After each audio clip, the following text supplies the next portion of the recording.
तो आज का जो हमारा लेक्चर होगा एक नई यूनिट और इलेक्ट्रोमैग्नेटिज्म की सबसे अच्छी यूनिट।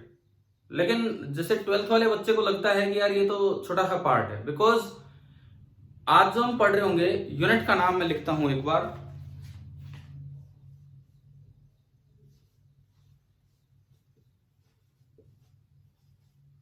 Electromagnetic waves.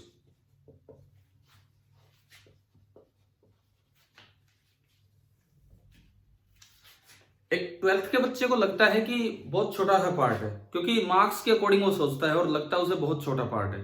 पीछे पीछे वाली यूनिट्स बोर्ड में भी ज्यादा आती है, कम आती है इस तरह से, क्योंकि ये यूनिट भी छोटी है। अगर आप देखोगे इलेक्ट्रोस्टैटिक्स इतनी बड़ी यूनिट 8 नंबर की है और ये छोटी सी यूनिट 3-4 नंबर की आ जाए, तो इसका मतलब ये ज्यादा बेनिफिशियल है आपके लिए। लेकिन वैसे उन सबसे ज्यादा इंपॉर्टेंट ये है। कैसे, सुनो एक सीक्वेंस में फिर दोबारा से बताता हूं, जो कभी पहले भी बताई होगी हमने, उस सीक्वेंस पे हम फिर चलते हैं। देखो, स्टैटिक चार्ज, जो स्टैटिक चार्ज होते हैं वो प्रोड्यूस करते हैं इलेक्ट्रोस्टैटिक फील्ड। आप पूरी फर्स्ट यूनिट में पढ़ के आते हैं। थर्ड यूनिट में आप पढ़ते हैं मूविंग चार्ज। थर्ड यूनिट में आप पढ़ते हैं कि मूविंग चार्ज वो प्रोड्यूस कर देते हैं मैग्नेटोस्टैटिक फील्ड। हाँ भाई, फर्स्ट यूनिट में स्टैटिक चार्ज पढ़ा, इलेक्ट्रिक फील्ड पढ़ा। थर्ड यूनिट में मैग्नेटिक फील्ड पढ़ा, वो मूविंग चार्जेस ने, करंट ने प्रोड्यूस किया। सेकंड यूनिट में तो बस करंट के बारे में ही पढ़ा कि करंट होता क्या है और कुछ नहीं। सेकंड तो एक आसान सी यूनिट, कोई इफेक्ट नहीं था उसमें।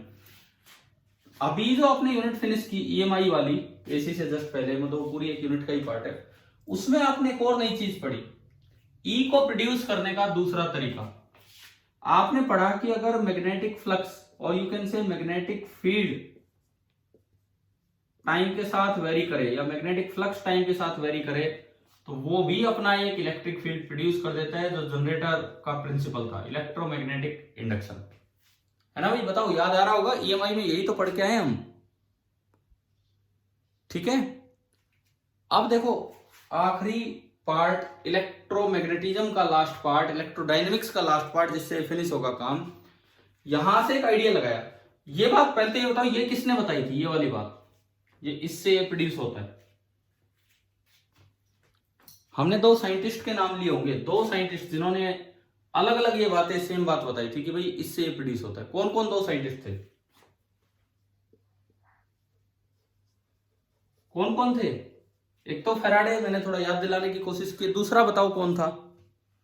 मैक्सवेल ना, हेनरी। आ गया ध्यान? उस यूनिट की शुरुआत में हमने कहा था कि फैराडे और हेनरी, ये दो लोग हैं जिन्होंने इंडिपेंडेंटली ईएमआई की खोज की थी इस तरीके से। मैक्सवेल अब आएगा, मैक्सवेल अब आएगा, जेम्स क्लर्क मैक्सवेल। यहां से एक सिमेट्रिकल आइडिया मैक्सवेल ने लगाया। क्या बोले? जब टाइम के साथ चेंज होने वाला मैग्नेटिक फील्ड अगर इलेक्ट्रिक फील्ड फैला सकता है, तो आप बताओ क्या क्या कहा होगा मैक्सवेल ने? जब टाइम के साथ चेंज होने वाला मैग्नेटिक फील्ड इलेक्ट्रिक फील्ड फैला सकता है, तो टाइम के साथ चेंज होने वाला, बोलो कंप्लीट करो इसको, टाइम के साथ चेंज, हाँ, टाइम के साथ चेंज होने वाला इलेक्ट्रिक फील्ड भी क्या फैला पाएगा? Magnetic field. तो ये एक नई बात थी, नई सोच थी। यही तो यार साइंटिस्ट लोग होते हैं। आप और हम अक्सर, अभी आप लोग साइंटिस्ट नहीं हो, मैं भी आप में से कोई बन जाए इस तरह का, हम तो टीचर हैं अभी, तो आप और हम, या हम लगा लो, पढ़ी हुई चीजें पढ़ा रहे हैं, कुछ नया अलग से नहीं सोच रहे हैं। न्यूमेरिकल कर दिए वो एक अलग बात है यार, वो नहीं, एक कॉन्सेप्ट नया सोचना ये बहुत अलग बात होती है। तो जो मैक्सवेल थे, उन्होंने देखो कितना तगड़ा आइडिया लगाया कि भाई जब बी अगर टाइम के साथ चेंज होता है तो वो ई प्रोड्यूस कर रहा है, तो ई अगर टाइम के साथ चेंज होगा तो वो भी अपना बी प्रोड्यूस कर देगा। यानी कि टाइम वेरिंग ई, टाइम वेरिंग ई प्रोड्यूसेस बी। दरअसल यही इस यूनिट का बेसिक प्रिंसिपल है। यहीं से इलेक्ट्रोमैग्नेटिक वेव्स की शुरुआत हुई। क्या था, काफी साल पहले, जब क्रिश्चियन आइजन के टाइम की बात है, वेव्स को माना जाता था only and only mechanical. Mechanical wave का क्या मतलब होता है? मैकेनिकल वेव का क्या मतलब होता है? कि वो मीडियम, मटेरियल मीडियम में से ही चल सकती है, वो वैक्यूम में नहीं चलेगी। आया ना समझ में? मैकेनिकल वेव क्या होती है? हाँ भाई, +1 में पढ़ा है ना ये मैकेनिकल नॉन मैकेनिकल में डिफरेंस। Yes sir. तो मैकेनिकल वेव वो थी जो मीडियम में चले, तो उस समय तक माना ही ये जाता था कि वेव होती ही वो है जो मीडियम में चले, मटेरियल मीडियम की जरूरत, मतलब वेव जैसी कोई चीज वैक्यूम में नहीं चल पाएगी, ये माना जाता था। तो वो होती है आपकी मैकेनिकल वेव। लेकिन फर्स्ट टाइम मैक्सवेल ने ये पता लगाया कि यार ये भी एक अलग तरह की वेव हैं और ये वैक्यूम में से भी चल सकती हैं, इनको नाम दिया गया इलेक्ट्रोमैग्नेटिक वेव। और इनसे कुछ करेक्शंस हुई। क्रिश्चियन आइजन ने लाइट को एक वेव माना था, लेकिन उन्होंने लाइट को मान लिया था मैकेनिकल वेव। जब उनसे पूछा गया कि भाई मीडियम कौन से मीडियम में से चल के आ रही है ये लाइट सन से लेके यहां तक, तो उन्होंने एक ईथर नाम का एक मीडियम बोल दिया था। ईथर एक मीडियम है, कोई भी बोले पूरे ब्रह्मांड में वो विद्यमान है, मतलब जहां कुछ नहीं है वहां ईथर है, जहां कुछ नहीं है वहां ईथर है। और जो सनलाइट आ रही है, जो लाइट आ रही है, वो भी ईथर में से होकर गुजर रही है। तो लोगों ने माना चलो ठीक है। फिर माइकलसन और मोरले दो साइंटिस्ट थे, माइकलसन एंड मोरले ने इंटरफेरोमीटर एक्सपेरिमेंट किया था, ये वेव ऑप्टिक्स पे बेस्ड है, और उसका नल रिजल्ट आया था। Null result means that there is no ether like thing in this world, अपने आसपास कहीं भी कोई ईथर नहीं है, और जो लाइट चल के आ रही है वो वैक्यूम से चल के आ रही है। और वहां से शुरुआत हो गई थी कि दरअसल ऐसी भी वेव्स होती हैं जो बिना मीडियम के प्रोपेगेट कर जाती हैं, और उनको नाम दिया जाता है नॉन मैकेनिकल वेव, और यहाँ पे इसको बोला गया है इलेक्ट्रोमैग्नेटिक वेव। आपकी जो लाइट है वो भी इसी का एक पार्ट है, इलेक्ट्रोमैग्नेटिक वेव इसी का एक पार्ट है। अच्छा, अब कल एक मैसेज आया हुआ था, स्कूल के ही ग्रुप पे डाला गया था मैसेज कि सीबीएसई ने गाइडलाइन जारी की है। दरअसल आरपीएस स्कूल वाले ग्रुप से ही वो मैसेज हमें मिला, 10th और 12th के ग्रुप पे डाला गया था कि सीबीएसई ने नई गाइडलाइन जारी की है कि इवन जो टॉपिक हटाए गए हैं इस साल के लिए, 30% जो पार्ट कट करने की बात हुई थी इस साल के लिए, वो भी बच्चों को पढ़ाना है, क्योंकि वो केवल इसी साल के लिए हटाए गए। अब वो भी बच्चों को पढ़ाना है, इसका मतलब ये है कि वो बोर्ड एग्जाम में तो नहीं आएगा, बट मे भी हो सकता है कि शायद उन पे बेस्ड कॉन्सेप्ट नीट में है, या फिर हो सकता है भाई सभी बच्चे इस साल ना सेलेक्ट हो पाए, अगली साल वो दें पेपर दोबारा नीट का या किसी का, तो तब तो जरूरत पड़ेगी ही पड़ेगी। तो हमें तो अपना पूरा कोर्स कवर करना है ढंग से, ठीक है। इस बात का कोई अफसोस नहीं होना चाहिए कि जैसे वो मैग्नेटिज्म एंड मैटर वाला कुछ पार्ट हटाया गया था, पैरामैग्नेटिक, डायमैग्नेटिक, फेरोमैग्नेटिक, हमने पढ़ लिया, कोई बात नहीं। बोला है सीबीएसई ने कि अब पढ़ो और वो सारी चीजें आगे काम आएंगी, चाहे इस साल के बोर्ड एग्जाम में आए ना आए, वो एक अलग मैटर है। तो चलो भाई, अब हम स्टार्ट करें अपनी यूनिट इलेक्ट्रोमैग्नेटिक वेव्स। अभी तक मैं जस्ट इसका एक इंट्रोडक्शन दे रहा था, क्या है क्या नहीं है। इलेक्ट्रोमैग्नेटिक थ्योरी एक बड़ा वास्ट टॉपिक है, उसका एक छोटा सा पार्ट है electromagnetic waves. EMT electromagnetic theory graduation में पढ़ाई जाती है बच्चों को, और इलेक्ट्रोमैग्नेटिक वेव से उसका इंट्रोडक्शन दिया जाता है 12th में, ताकि एक बार इलेक्ट्रोडायनेमिक्स को फिनिश किया जा सके यहाँ पे इलेक्ट्रोमैग्नेटिज्म को, ठीक है। तो हमारी ये सीबीएसई के अकॉर्डिंग ये 5वीं यूनिट होती है, और इसके साथ आपका एनसीईआरटी का एक पार्ट फिनिश हो जाएगा, एक पार्ट, और वो ज्यादा इंपॉर्टेंट पार्ट है। सेकंड पार्ट में वैरायटी अच्छी है, लेकिन उसमें कुछ सिलेबस कट कर रखा है पहले से ही, तो सारे भी चैप्टर हमें नहीं पढ़ने। तो अब हम स्टार्ट करते हैं अपनी unit electromagnetic waves, NCERT part first, last chapter. वैसे बताओ, कुछ आइडिया लगा इस चैप्टर में क्या होने वाला है, किस तरह से क्या पढ़ेंगे हम? कुछ तो आइडिया मिला होगा थोड़ा बहुत। वेव्स पे हम नहीं गए हैं अभी, वेव्स पे नहीं गए, लेकिन इसमें एक नई बात ये पढ़नी पड़ेगी कि अगर एक फील्ड टाइम के साथ चेंज हो रहा है तो दूसरा फील्ड फैला देगा, और दूसरा फील्ड टाइम के साथ चेंज हो रहा है तो पहला फील्ड फैला देगा, और दोनों टाइम के साथ चेंज हो रहे थे एक दूसरे को रीजनरेट करते चलेंगे, और वो एक ईएम वेव के रूप में आगे प्रोपेगेट हो जाएगा। बस यही चलना है इसमें। तो स्टार्ट करते हैं अपना इलेक्ट्रोमैग्नेटिक वेव्स। अब इसके अंदर सबसे पहली चीज आती है डिस्प्लेसमेंट करंट। सबसे पहला टॉपिक जो हम पढ़ रहे हैं यहां से, दैट इज डिस्प्लेसमेंट करंट। अब ये एक नया ही करंट आ गया। अभी तक जो हमने करंट पढ़े, एक वायर है, वायर में इलेक्ट्रॉन मूव कर रहे हैं, वो करंट है, that is called conduction current, conductional current. दूसरा, एक चार्ज रिंग है, उसको घुमा दिया, इंसुलेटिंग चार्ज रिंग है, उसको घुमा दिया, डिस्क है, उसको घुमा दिया, या फिर कोन है, उसको घुमा दिया। गायरोमैग्नेटिक रेशियो में किए थे ऐसे काम, गायरोमैग्नेटिक रेशियो निकाला था और उनसे मैग्नेटिक मोमेंट निकाला था। कुछ याद आ रहा है मैग्नेटिज्म वाले चैप्टर में, मैग्नेटोस्टैटिक्स में, है ना? हाँ, तो वो जो करंट होता है कि इंसुलेटिंग बॉडी पे चार्ज देकर बॉडी को ही चला दिया, that is called convectional current. Conductional current, convectional current, दो तो हो गए। अब आप हीट ट्रांसफर के 3 मेथड पढ़ते थे कभी +1 में, कंडक्शन, कन्वेक्शन एंड तीसरा कौन सा होता था? तीसरा मेथड का क्या नाम था बताओ? Conduction, convection, third method radiation. Radiation. तो यहां क्या होगा सुनिए, यहां पे क्या होगा? कंडक्शनल करंट, कन्वेक्शनल करंट एंड जो थर्ड वाला आपका होगा वो आपका होगा डिस्प्लेसमेंट करंट। ये बिल्कुल अलग है। ये वायर्स में तो करंट ये है ही नहीं, ये तो बिल्कुल ही एक अलग करंट है। मतलब जेम्स क्लर्क मैक्सवेल ने इस बात का आइडिया दिया। देखो सबसे पहली बात डिस्प्लेसमेंट करंट पे हम पहुंचते हैं। पहला एस्टिमेशन बाय मैक्सवेल।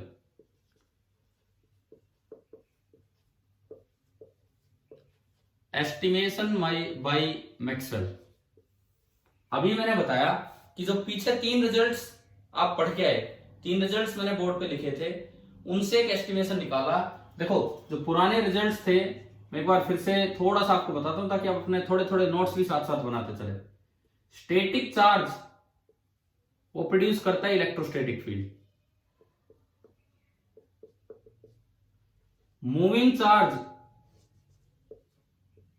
वो प्रोड्यूस करता है मैग्नेटोस्टैटिक फील्ड। तीसरी बात, टाइम के साथ चेंज होने वाला इलेक्ट्रिक फील्ड वो प्रोड्यूस करता है मैग्नेटिक फील्ड, सॉरी, टाइम के साथ चेंज होने वाला magnetic field it produces electric field, और इस फिनोमेना को नाम दिया गया था ईएमआई, इलेक्ट्रोमैग्नेटिक इंडक्शन। तो इन 3 रिजल्ट से क्या एस्टिमेशन निकाला मैक्सवेल ने, जहां से हमने इस चैप्टर की शुरुआत की है कि मैग्नेटिक फील्ड, सॉरी इससे तो ई जनरेट हो गया, an electric field changing with या वेरिंग विद टाइम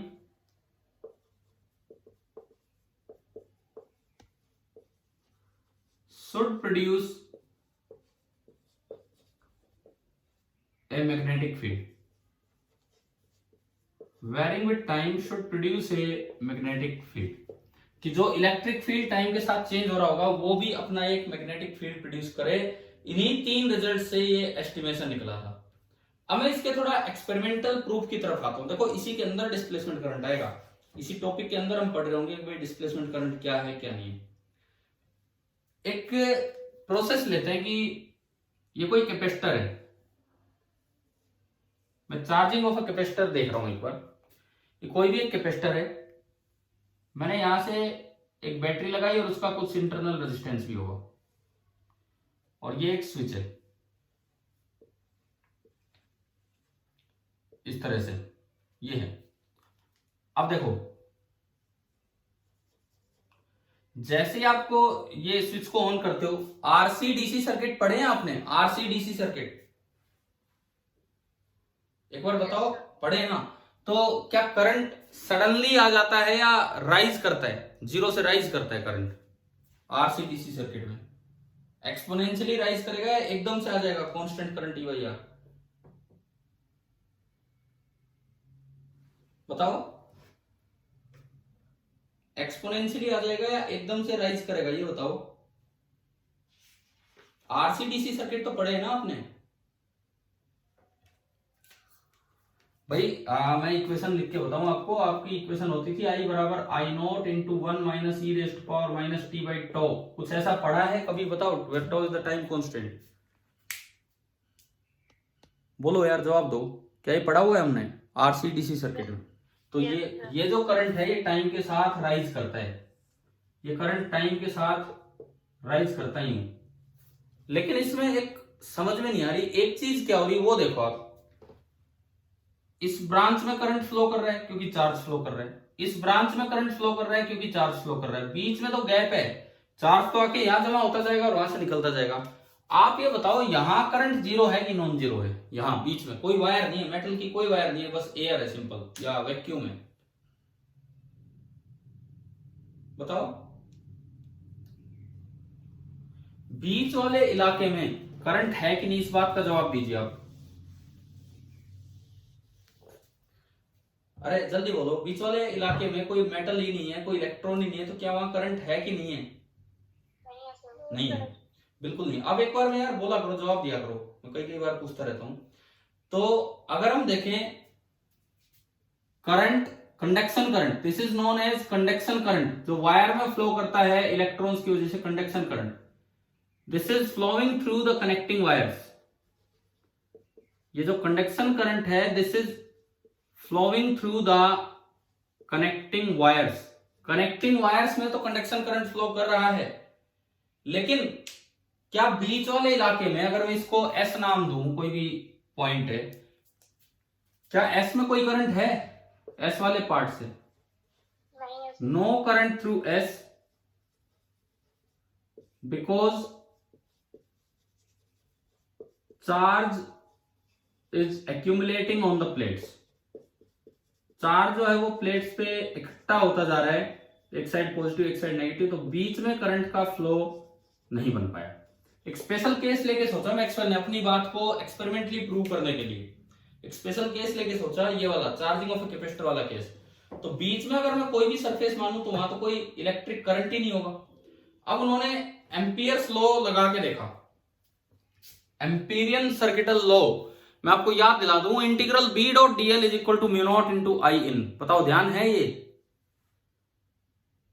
हाँ, मैग्नेटोस्टैटिक्स का एक पूरा फॉर्मूला, पूरा एक एक्सप्रेशन। तो वो देखिए अब आप, इन्होंने क्या किया, यहां एक सरफेस मानी, इन्होंने यहां पे एक सरफेस मानी एस पॉइंट के आसपास में, यूं एक सरफेस मानी, कोई भी इसका सर्कुलेशन दे दिया, और इन्होंने एसीएल लगाया, एम्पीरियन सर्किटल लॉ, इस सरफेस पे, सरफेस नहीं सॉरी, इस लूप पे, एस पूरी सरफेस में, उसकी बाउंड्री को एक लूप बोल रहा हूं, इस एम्पीरियन लूप पे इन्होंने लगाया integral B dot DL that is equal to mu not into I in. आप बताओ आई इन कितना है? क्या इसके अंदर से कोई वायर जा रही है क्या बीच वाले पार्ट से? मैंने अभी लिखा कि उस इलाके में कोई करंट है ही नहीं, तो आई इन कितना हो गया आपका? 0। ठीक है, इसका मतलब आई इन 0 होने से integral of B dot DL जो है, आई इन 0 होने से integral of B dot DL कितना हो जाएगा आपका? 0 हो जाएगा। इंटीग्रल बी डॉट डीएल आपका बनेगा बिल्कुल 0, एग्जैक्टली ये 0 हो गया। क्या मैं इससे कह सकता हूं कि बी 0 होगा? अगर इंटीग्रल बी डॉट डीएल 0 है तो क्या आप ये कह सकते हैं कि बी 0 होगा? Yes sir. ना भी ना। अरे इंटीग्रल बी डॉट डीएल पूरे लूप पे 0 तो कई तरीके से हो सकता है। हो सकता है बी हर जगह नॉन जीरो हो, लेकिन आधे लूप पे बी डॉट डीएल पॉजिटिव आ जाए और आधे लूप पे बी डॉट डीएल नेगेटिव आ जाए। दूसरा केस हो सकता है कि बी हर जगह नॉन जीरो हो, लेकिन बी और डीएल की डायरेक्शन इस तरह से होगी, वो एक दूसरे के परपेंडिकुलर हो, तब भी डॉट प्रोडक्ट आएगा 0। तो मेरा फिर से मैं सवाल पूछता हूं, अगर इंटीग्रल बी डॉट डीएल 0 है तो क्या मैं कह पाऊंगा कि बी हर जगह 0 है? No sir. बिल्कुल कह पाएंगे। अब सुनो, अब लॉजिक सुनो। अभी मैंने बताया कि क्यों नहीं कह पाएंगे, लेकिन अब आप लॉजिक सुनिए क्यों कह पाएंगे। आप ये लूप चाहे यूं बनाओ, चाहे यूं बनाओ, चाहे ऑब्लिक बनाओ, चाहे हॉरिजॉन्टल बनाओ, चाहे वर्टिकल, किसी ओरिएंटेशन के साथ बनाओ, क्या आई इन कभी भी नॉन जीरो आ पाएगा? No sir. नहीं आएगा। यानी कि ये जो रिजल्ट है, ये जो रिजल्ट है, this is 0, this is independent of orientation of, this is independent of orientation of Amperian loop। Amperian loop की ओरिएंटेशन से बिल्कुल इंडिपेंडेंट है, एम्पीरियन लूप की ओरिएंटेशन से बिल्कुल ही इंडिपेंडेंट है। अच्छा, अब इंटीग्रल बी डॉट डीएल 0 के 3 केस बनते हैं। क्या क्या? या तो आधे में बी डॉट डीएल पॉजिटिव आ जाए और आधे में बी डॉट डीएल नेगेटिव आ जाए। मतलब आधे लूप में बी और डीएल के बीच का एंगल एक्यूट हो और आधे लूप में बी और डीएल के बीच का एंगल ऑब्ट्यूज हो, या फिर पूरे लूप में बी परपेंडिकुलर हो किसके? डीएल के, और या फिर पूरे लूप में हर जगह बी ही कितना हो? 0। देखो भाई 3 केस बनते हैं। इंटीग्रल बी डॉट डीएल 0 होने से 3 केसेस बनते हैं। क्या क्या 3 केस? या तो आधे में बी और डीएल के बीच का एंगल एक्यूट है और आधे में ऑब्ट्यूज है, या फिर लूप के हर पॉइंट पे बी और डीएल के बीच का एंगल राइट एंगल है, और या फिर लूप ही हर जगह 0 है, सॉरी बी ही हर जगह 0 है। अब अगर ये रिजल्ट इंडिपेंडेंट है ओरिएंटेशन ऑफ द लूप से, तो ये दोनों बातें रिजेक्ट हो जाती हैं। क्यों रिजेक्ट होगी? बी परपेंडिकुलर टू डीएल, अब बी की डायरेक्शन तो फिक्स है, डीएल की डायरेक्शन तो लूप का ओरिएंटेशन चेंज करने से चेंज होगी। भाई बी की डायरेक्शन तो जो है वो है, इसमें हमें नहीं पता किधर है, लेकिन लूप तो आप आर्बिट्रेरी मान रहे हो, उसकी डायरेक्शन डीएल की तो आपके लूप मानने पे डिपेंड करती है। अगर बी डॉट डीएल परपेंडिकुलर होता तो आप लूप की थोड़ी भी ओरिएंटेशन चेंज करते तो एंगल चेंज हो जाता। तो इसका मतलब अगर ओरिएंटेशन से ये बात इंडिपेंडेंट है तो ऐसा नहीं हो सकता कि हर जगह बी और डीएल परपेंडिकुलर हो। दूसरी बात, अगर आधे पार्ट में बी और डीएल के बीच का एंगल एक्यूट है और आधे में ऑब्ट्यूस है, तो आप लूप को थोड़ा बहुत घुमाते तो बिल्कुल आधा एक्यूट और आधा ऑब्ट्यूस रहना कोई जरूरी नहीं था। हो सकता है 1/4 में एक्यूट रह जाता, 3/4 में ऑब्ट्यूस हो जाता, हो सकता है पूरे में एक्यूट रह जाता। तो मतलब ये कैंसिल होकर जीरो होना भी नहीं होता अगर ये चीज इंडिपेंडेंट है ओरिएंटेशन ऑफ द लूप से। तो अगर लूप कैसा ही बना लो, बीच में हर बार integral B dot DL zero आएगा, तो ये कब पॉसिबल है? जब इस इलाके में बी कितना हो, जीरो। एक बार ये बताओ, ये लॉजिक समझ में आया क्या? क्या बताया, ये दोबारा बताऊं? हाँ गया सर। हाँ जी भाई, कोई भी बच्चा, इन्होंने तो बोल दिया है, और कोई अगर किसी को नहीं समझ में आया है तो पूछ लीजिए कि आप सीधा ये नहीं लिख सकते कि इससे बी जीरो, इससे तीन बातें लिखें, बट ये थोड़ा पेपर वेपर में कहीं लिखना हो ढंग से तो क्या है, इससे आपने तीन बातें लिखी, उसके बाद but this result is independent of orientation of the Amperian loop, this is possible only if B is zero everywhere. तो एसीएल जो एक बहुत अच्छा रूल है जिसको हम पूरे चैप्टर में लगाते हैं पीछे, उससे हमें पता लगा कि बी जीरो है। अब मैं आपको एक चीज बताता हूं, एसीएल में अभी हो सकता है आपको याद ना हो, आप अपनी स्टेटमेंट देखना अपने नोट्स में। एसीएल जब मैंने बताया तो प्रोवाइडेड करके कंडीशन लास्ट में लिखवाई थी, अभी नहीं याद आएगा, कोई बात नहीं, छोड़ो उस चीज को। आप जब एसीएल के जो नोट्स आपने बनाए हो या वो तब के वीडियो लेक्चर हो, वहां से आप देखें, आप अगले लेक्चर में मुझे बताएंगे कि क्या कंडीशन थी और वो कंडीशन यहाँ फेल हो रही है, तो एसीएल यहाँ वैलिड नहीं होगा। और ये बात एक्सपेरिमेंटली जज की इन्होंने, मैक्सवेल ने, इन्होंने क्या किया, इन्होंने कंपास निडल ली और दोनों प्लेट्स के बीच में रख के देखा और उसमें डिफ्लेक्शन दिख रहा था। इन्होंने क्या किया, इनके बीच में कंपास निडल लेके देखी और जब ये चार्जिंग हो रही थी तो तब डिफ्लेक्शन हो रहा था। अगर मैग्नेटिक निडल में डिफ्लेक्शन है तो इसका क्या मतलब है, क्या वहां बी जीरो है? No sir. हाँ, इसका मतलब तो बी है, वहां बी तो प्रेजेंट है। जबकि एसीएल क्या कहता है, एसीएल से हमने रिजल्ट निकाला तो क्या निकल के आया कि बी कितना होना चाहिए, जीरो होना चाहिए। तो ये एक कॉन्ट्रडिक्शन हो रहा था जो मैक्सवेल ने फर्स्ट टाइम आइडेंटिफाई किया। मैक्सवेल ने ही ये पता लगाया कि भाई इसका मतलब या तो एसीएल में कोई कमी है, और उसी के बाद मैक्सवेल ने वो इंप्रूवमेंट की। मैं आपको नहीं बता रहा हूं, मैं आपको ये काम दे रहा हूं, आप एसीएल की स्टेटमेंट पढ़ना, किसी बुक से मत पढ़ना, ऐसे जो मैंने आपको बताई थी वो वाली पढ़ना उस समय, या लिख रखी होगी अपने नोट्स में। प्रोवाइडेड के बाद क्या कंडीशन है देखना कि वो कैसे कंडीशन यहाँ फेल हो रही है, तो इसीलिए, और वो कंडीशन मैक्सवेल ने ही लगवाई थी। तो इन्होंने क्या कहा मैक्सवेल ने, दोबारा बोलो, क्या बोला आपने? Electrostatic field inside the loop remains constant. हाँ, इन्होंने बताया कि provided the electrostatic loop inside the electrostatic field inside the loop remains constant. अब ठीक है, मैं आपको ये होमवर्क दे रहा था बट इन्होंने बता ही दिया। अब सुनो, बात सुनो, अगर चार्ज एक्यूमुलेट होता जाएगा प्लेट्स पे, चार्ज बढ़ता चलेगा ड्यूरिंग चार्जिंग, तो क्या फील्ड बीच में कांस्टेंट रहेगा या टाइम के साथ चेंज हो रहा होगा? चेंज डेफिनेटली होगा। देखो ये वो पॉइंट है जो अक्सर बच्चे नहीं लिख के आते हैं एसीएल में, जो बहुत जरूरी पॉइंट है और जो लिखना चाहिए। मैंने उस समय भी कहा था कि आगे काम आएगा। अभी जिसने भी जवाब दिया, क्या उनको ध्यान था, जवाब ईमानदारी से देना, क्या उनको ध्यान था या उन्होंने देख के बताया है? ध्यान था। चलो ठीक है, बहुत अच्छी बात है। तो देखिए सुनिए, ये पॉजिटिव और ये नेगेटिव, जैसे जैसे चार्ज बढ़ेगा फील्ड बढ़ेगा, और अगर इलेक्ट्रोस्टैटिक फील्ड टाइम के साथ बढ़ता जा रहा है तो एसीएल तो वैलिड ही नहीं है, क्योंकि मैक्सवेल ने ये बात बताई थी, मैक्सवेल ने वो इंप्रूवमेंट करवाया था और मैक्सवेल ने देखा कि एसीएल तो कह रहा है कि बी जीरो आएगा। क्यों बी जीरो आएगा, ये पॉइंट भी क्लियर होना चाहिए आपको कि 3 में से 2 रिजेक्ट हो गए और एक ही चला है। बी जीरो आएगा, लेकिन निडल रख के देखा तो डिफ्लेक्शन दिखा रहा था, इसका मतलब बी नॉन जीरो है। तो तब वो बात ऐड की गई कि आसपास जो चार्जेज हैं उनकी वजह से, जो स्टैटिक चार्जेस की वजह से जो इलेक्ट्रिक फील्ड आएगा वो टाइम के साथ चेंज ना हो, तब जाके आपका ये ACL लग पाएगा एज इट इज। अच्छा, उसके बाद सुनो, तो फेराडे ने फिर क्या कहा? फेराडे ने कहा इसका मतलब केवल नॉर्मल करंट जो आप सोचते हो, केवल नॉर्मल करंट जो आप सोचते हो वही सोर्स नहीं है मैग्नेटिक फील्ड का। There must be some other source of magnetic field and this source is time varying electric field. आपने क्या कंडीशन लगा दी?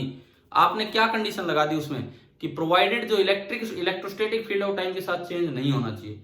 लेकिन अगर इलेक्ट्रोस्टैटिक फील्ड टाइम के साथ चेंज हो रहा है तो आपकी उस इक्वेशन में तो शामिल नहीं हुआ। उस इक्वेशन में तो केवल कंडक्शन करंट ले लिया उन्होंने, कंडक्शन करंट। लेकिन एक नई चीज आएगी अभी कि अगर इलेक्ट्रिक फील्ड टाइम के साथ चेंज हो रहा है उससे रिलेटेड भी एक टर्म यहाँ ऐड होनी चाहिए, उससे रिलेटेड भी एक टर्म यहाँ ऐड होनी चाहिए, ताकि अगर ये जीरो भी हो जाए तो भी वो नॉन जीरो रह के भी उससे निकल आए। और उसी टर्म का नाम क्या होगा? उसी को हम क्या बोलेंगे यहाँ पे? Displacement current. Displacement current is something related with the time varying electrostatic field so that magnetic field can be generated। कुछ समझ में आया क्या है ये? Displacement current is a physical quantity that is related with time varying electric field, has the dimensions of current, that is why it is known as displacement current। और उसका काम होगा मैग्नेटिक फील्ड जनरेट करना। तो एक नए source की तरफ हम बढ़े हैं, नए सोर्स की तरफ हम चले हैं, और उससे पुराना ACL भी क्लियर होना चाहिए। एक बार आप लोग रिवाइज करना कि उसकी क्या स्टेटमेंट थी, क्या नहीं थी। क्लियर? ठीक है। अब सुनो, इन्होंने क्या मॉडिफाई करके दिया मैक्सवेल ने, मैं वो लिखता हूं। मैक्सवेल ने जो एम्पीरियन सर्किटल लॉ था, क्योंकि एक्सपेरिमेंट सही होता है, आपकी थ्योरी गलत हो सकती है, एक्सपेरिमेंट से जो रिजल्ट आया वो सही हो सकता है, उसको मॉडिफाई की जा सकती है थ्योरी। एक्सपेरिमेंट से जो रिजल्ट आया वो सही है, तो यहां भी मिल रहा था। तो मैक्सवेल ने एक बात बताई कि आप ये जो एम्पीरियन लॉ है इसको यहीं तक ना रोकें, mu naught into I in. वो जो आई इन आप बोलते हैं वो तो कौन सा करंट है? वो तो कौन सा करंट आप ले रहे हैं? आई कंडक्शन करंट आया समझ में, जो वायर्स में फ्लो करता है। प्लस उन्होंने एक और चीज बताई, अब एक नई टर्म यहां ऐड करो जिसके डायमेंशंस करंट के होंगे, mu not into epsilon naught into D phi E by D T.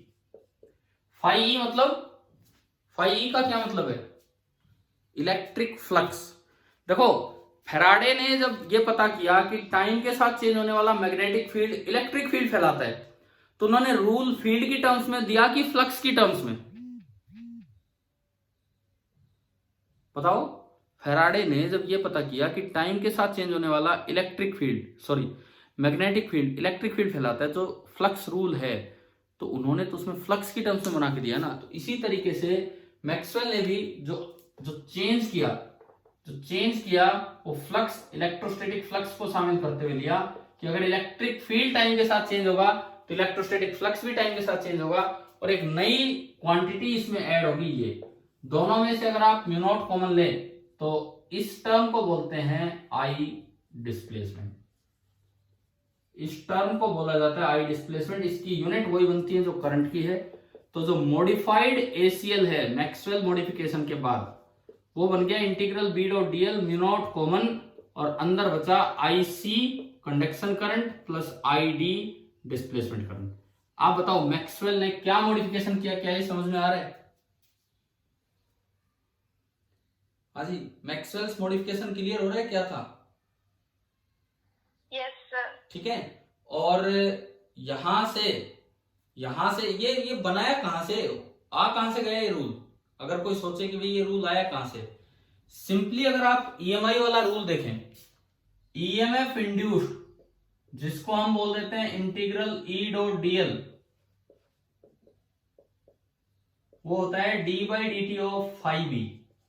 EMI का rule, integral E dot DL बराबर d by D T of phi B, इस तरह का कुछ है।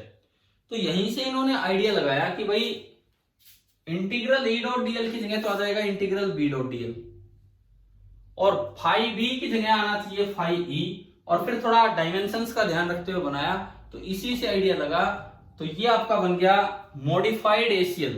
और इसमें जो आई डिस्प्लेसमेंट है, आई डिस्प्लेसमेंट वो अगर आप देखें तो क्या होगा, epsilon naught into D phi E by dt। एक बार ये बताओ, चैप्टर की शुरुआत हुई अभी, क्या ये कॉन्सेप्ट, ये पहला पॉइंट आपको समझ में आया कि नहीं आया? क्या बताया मैंने?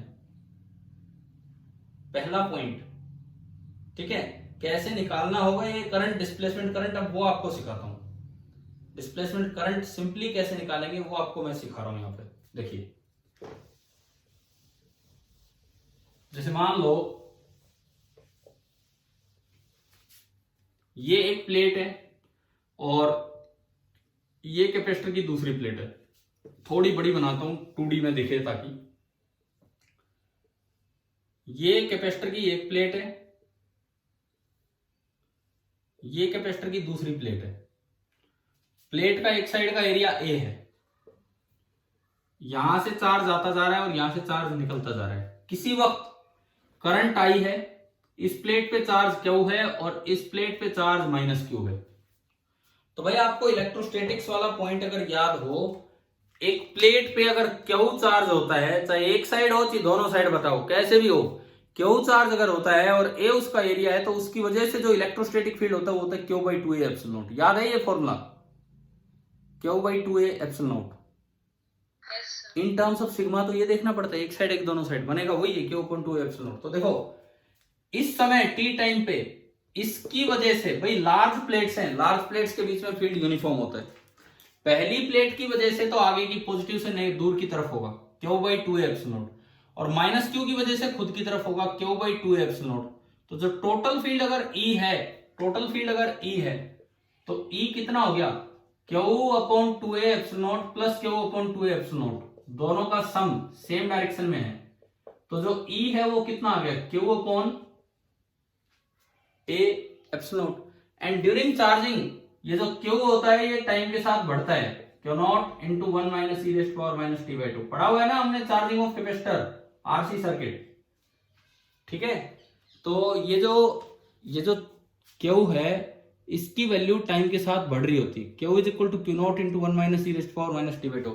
पता नहीं मैंने शुरुआत में वो करंट लिखा था, क्या लिखा था, मैं थोड़ा ध्यान नहीं है, मे भी मैंने शुरू में करंट लिख दिया, वो करंट नहीं, चार्ज बढ़ता है टाइम के साथ, ठीक है। पता नहीं मैंने शुरू में कौन सा, बिल्कुल स्टार्टिंग लेक्चर में बोला कि आरसी में करंट इंक्रीज होता है इस तरह से, मतलब मैं उस समय इंक्रीज डिक्रीज नहीं बता रहा था, मैं उस समय ये बताना चाह रहा था कि वो टाइम के साथ चेंज होता है, चाहे वो बढ़े चाहे वो कम हो, वो टाइम के साथ चेंज होता है। अब हम इसको देखते हैं, ये जो चार्ज है टाइम के साथ चेंज हो रहा है। अगर चार्ज टाइम के साथ चेंज होगा तो बताओ क्या ई टाइम के साथ चेंज हो रहा है कि नहीं? भाई अगर चार्ज टाइम के साथ चेंज होगा तो बताइए क्या ये इलेक्ट्रिक फील्ड टाइम के साथ चेंज हो रहा है कि नहीं? आप जब ये ई की वैल्यू इसमें रखेंगे, मैं एक बार फिर से कहता हूं, हो सकता है इसकी शुरुआत में मैंने बोल दिया करंट बढ़ रहा है, मैं कहना चाह रहा था करंट चेंज हो रहा है टाइम के साथ, कुछ बढ़े ची कम हो, लेकिन चार्ज बढ़ रहा है, ये आपने इसमें रखा तो Q naught into 1 minus E raised power minus T by two divided by A epsilon not, ये तो ई आ गया। अब आपको निकालना है डिस्प्लेसमेंट करंट, वो चीज आप सीखो।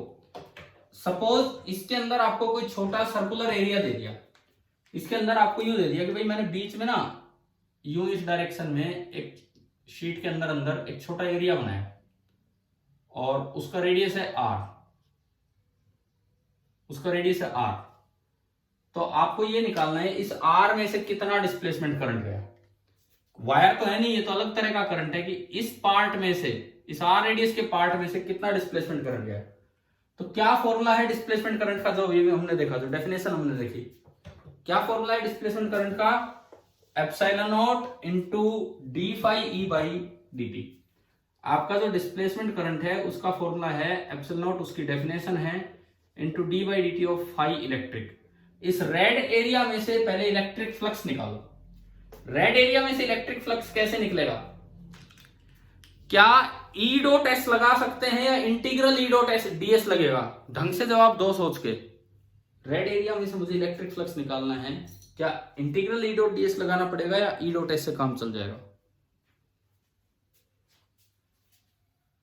क्या इस फील्ड में स्पेशल वेरिएशन है कि नहीं है, बताओ। देख लो बोर्ड पे, क्या इस फील्ड में स्पेशल वेरिएशन है कि नहीं, जगह के साथ, समय के साथ नहीं, जगह के साथ। दो लार्ज प्लेट्स के बीच का फील्ड यूनिफॉर्म होता है, तो क्या ऐसा है कि यहां अलग फील्ड है और यहां अलग फील्ड है? बताओ बताओ, जवाब दो। No, sir. नहीं, टाइम के साथ जरूर फील्ड चेंज हो रहा है, लेकिन with respect to position field change नहीं हो रहा है। और जब with respect to position field change ना हो तो आप इलेक्ट्रिक फ्लक्स को सीधा लिख सकते हैं ई डॉट एस।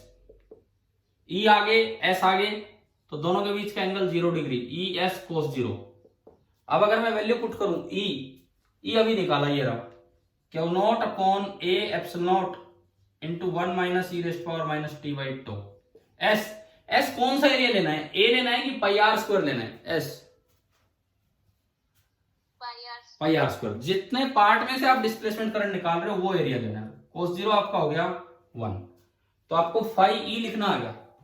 अब देखो आगे सुनो, फाई ई लिखना आ गया। अब फाई ई आपने लिखा, ये आया, यहां से निकाल लो D phi E by D T. Phi E आपने लिखा तो यहां से आप निकाल लीजिए D phi E by D T. तो देखो Q not upon epsilon not A common है, बाहर आ गया। पाई आर स्क्वायर भी कांस्टेंट है, बाहर आ गया। अब अंदर जो टर्म बची 1 का डिफरेंशिएशन कितना विद रिस्पेक्ट टू टाइम? 0, ठीक है।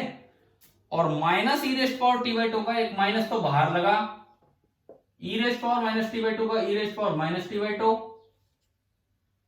और साथ में माइनस टी बाई टू का होगा माइनस 1 बाई टू, तो माइनस माइनस प्लस हो जाएगा एंड डिवाइडेड बाई टू। आप बताओ क्या D phi E by D T निकालना आ गया? कैसे निकाला, है ना?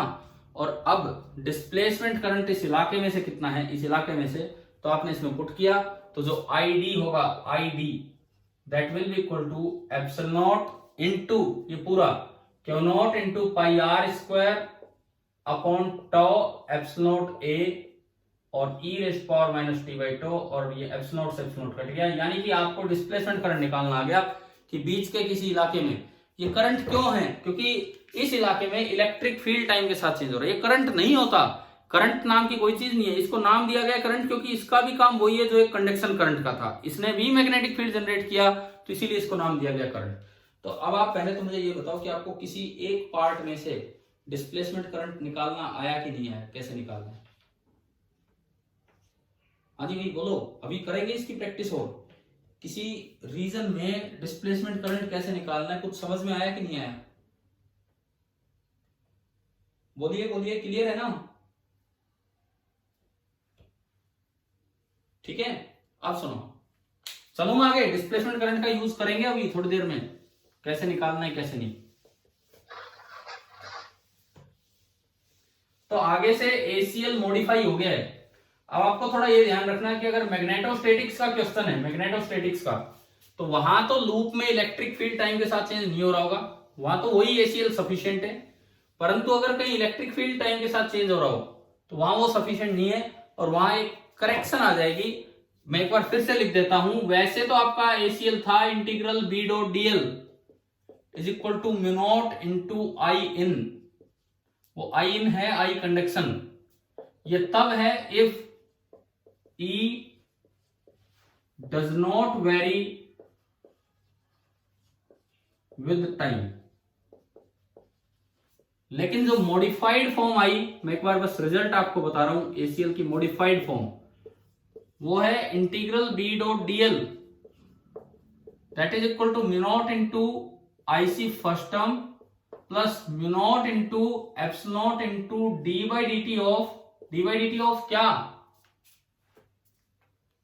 Electric flux. ये तब है if E also varies with time. और अगर E कांस्टेंट हो गया तो फ्लक्स का डिफरेंशिएशन 0 हो जाएगा, तो अपने आप वो टर्म हट जाएगी। चलो भाई, अब ये बताओ कि आपको ढंग से ACL क्लियर हुआ? ACL में जो मॉडिफिकेशन हुई वो वाली बात,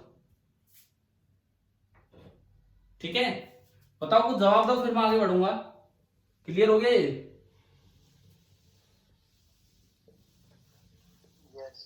ठीक है। तो अब यहां पे कई बार एक जैसे ये दिमाग में आता है, क्या KCL फ्लॉप हो गया क्या? KCL कहता है कि आने वाला करंट बराबर जाने वाला करंट। आपसे पूछा जाए चार्जिंग ऑफ कैपेसिटर के दौरान प्लेट पे अगर आप देखो तो क्या KCL वैलिड है कि नहीं है? चार्जिंग ऑफ कैपेसिटर के दौरान प्लेट पे अगर आप देखते हो, चार्जिंग के दौरान ये कहीं से जो भी सर्किट है, बाहर से तो करंट आ रहा है, लेकिन क्या कंडक्शन करंट यहां से निकल रहा है? यहां से नहीं निकल रहा है, क्योंकि चार्ज एक्यूमुलेट होता जा रहा है। तो यहां से तो करंट आ रहा है, वो तो है कंडक्शन करंट, लेकिन आगे करंट नहीं जा रहा है। तो केसीएल तो कहता है कि आने वाला करंट बराबर जाने वाला करंट। क्या केसीएल फेल हो गया यहाँ पे? मैं किरचॉफ करंट लॉ की बात कर रहा हूं, ना कि एसीएल की। केसीएल सुना है ना आपने? इनकमिंग करंट बराबर outgoing current at any junction, पढ़ा है हमने। यहां पे केसीएल क्यों फ्लॉप हो रहा है, क्यों फेल हो रहा है? हाँ, यहां पे केसीएल क्यों फेल हो रहा है? बिकॉज एक्यूमुलेशन ऑफ चार्ज हो रहा है। केसीएल वहां वैलिड होता है जहां पे चार्ज एक्यूमुलेट नहीं होता, लेकिन अगर आप डिस्प्लेसमेंट करंट को भी शामिल कर ले तो केसीएल यहां भी फेल नहीं होगा। बाहर जो करंट आ रहा है वो कौन सा करंट है? Conduction current. बाहर जो करंट है कंडक्शन करंट, बाहर डिस्प्लेसमेंट करंट है 0। इसका कारण अभी देता हूं। यहां जो करंट है दैट इज कंडक्शन करंट किसी भी टी टाइम पे, और यहां डिस्प्लेसमेंट करंट है 0। डिस्प्लेसमेंट करंट क्यों 0? क्योंकि बाहर इलेक्ट्रिक फील्ड नहीं है।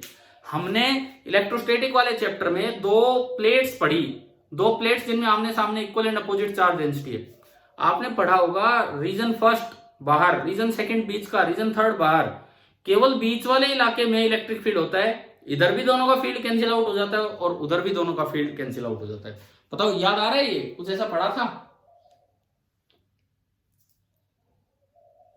बोलो भाई, बोलो। है ना? तो बाहर ना इधर इलेक्ट्रिक फील्ड है ना इधर इलेक्ट्रिक फील्ड है। जब इलेक्ट्रिक फील्ड ही नहीं है तो इलेक्ट्रिक फ्लक्स नहीं है, और इलेक्ट्रिक फ्लक्स नहीं है तो डिस्प्लेसमेंट करंट 0 होगा। सिमिलरली यहां भी डिस्प्लेसमेंट करंट 0 होगा। अब बीच वाले इलाके की मैं बात करूं तो आईसी तो 0 है क्योंकि कोई वायर ही नहीं है, लेकिन आईडी नॉन जीरो होगा। आईडी नॉन जीरो होगा क्योंकि बीच में electric flux, displacement current non zero होगा क्योंकि बीच में इलेक्ट्रिक फ्लक्स टाइम के साथ चेंज हो रहा है, क्योंकि चार्ज एक्यूमुलेट होता जा रहा है, चार्ज एक्यूमुलेट होता जा रहा है। तो अब जो हम यहां प्रूव करने वाले हैं, दरअसल हम क्या प्रूव करने वाले हैं? Continuity of electric current. Continuity of electric current कि मतलब अगर आप डिस्प्लेसमेंट करंट को शामिल कर लें करंट की कैटेगरी में, तो इवन चार्जिंग ऑफ कैपेसिटर के दौरान भी पूरी पूरी कंटिन्यूटी है। सबसे पहले मैं बात करता हूं रीजन